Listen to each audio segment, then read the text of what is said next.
I honestly have no idea if this man is the luckiest person in history or the unluckiest person in history, but I'm going to talk about him and let you decide. Frane Selak, who is a Croatian music teacher, is widely known as the luckiest unlucky man in the world. This is due to his incredible series of near-death experiences, which began in 1962. When he was apparently riding a train through a cold, rainy canyon, and then the train flew off the tracks and crashed into a river. Supposedly, an unknown person pulled Selak to safety and just said everyone else because 17 people died, but he survived with hypothermia and a broken arm. The next year, supposedly, during his first and only plane ride, he was blown out of a malfunctioning plane door and landed safely in a haystack. Supposedly, the plane crashed and 19 people on board died, but there are no records of plane crashes in 1963 in Croatia around this time, so that could have been totally made up.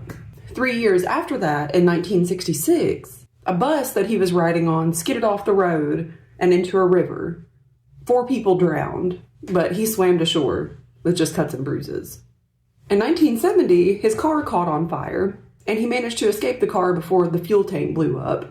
3 years later, in another driving incident, I think I would have just given up my license by this point, but the engine of his car was doused with hot oil from a malfunctioning fuel pump, causing flames to shoot through his vents.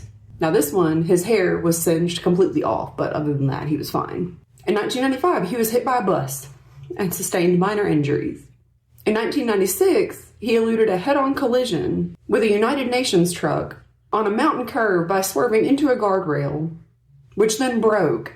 Not great guardianship. So Selak was not wearing a seatbelt when this happened, and he was ejected from the vehicle and allegedly grabbed onto a tree branch as he watched his vehicle